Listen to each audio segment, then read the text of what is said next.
আসসালামু আলাইকুম রহমতুল্লাহ বারাকাতুহ। কি অবস্থা, সবাই কেমন আছেন? আশা করি সবাই ভালো আছেন। আপনার দোয়া আমিও ভালো আছি। আসলে আজকে একটা জিনিস বলতে চাচ্ছিলাম যে পবিত্র মাহের রমজানের পবিত্রতা রক্ষা করাটা হচ্ছে যে আমাদের ইমানের দায়িত্ব এবং আমাদের উপর এই জিনিসটা ফরজ। কিন্তু আমাদের মাঝে অনেক লোক আছে এই জিনিসটা কি তারা বুঝতে পারে না, নাকি বুঝেও তারা এগুলা মানতে চায় না, এটা হয়তো তারাই ভালো জানে। কারণ আমরা এই মাহের রমজানের মধ্যে কিন্তু বিভিন্ন অপকর্ম এবং অপব্যবহার দেখে আসছি বিগত 2 দিন। তো আমি এই জিনিসটাই শুধু বলতে চাচ্ছিলাম তাদের উদ্দেশ্যে, তারা কি আল্লাহ তাআলাকে ভয় করে না, নাকি নাকি আল্লাহ তাআলার ভয় তাদের ভিতরে কাজ করে না?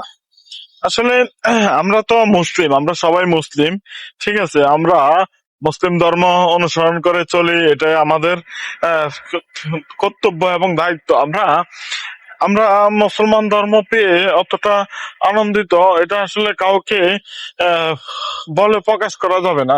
তবে একটা জিনিস আমরা কখনো কল্পনাও করতে পারি না যে আমরা আমাদের অপকর্মগুলোর পরিবর্তে আল্লাহ তাআলার কাছ থেকে আমরা কি পাবো এবং কি আশা করতে পারি।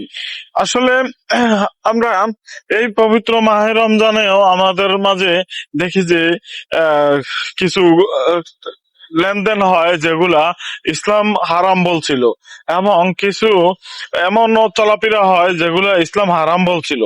এই জিনিসগুলা কি আমরা কখনো সংশোধন করতে পারবো, নাকি আমরা সংশোধন করতে চাই না?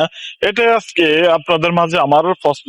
কারণ এই পবিত্র মাহে রমজান পেয়েও যদি আমরা আমাদেরকে সচেতন নাগরিক হিসাবে আহ, গণনায় না আনতে পারি, তাহলে এই বিষয়টা আসলে দুঃখজনক থেকে যায়।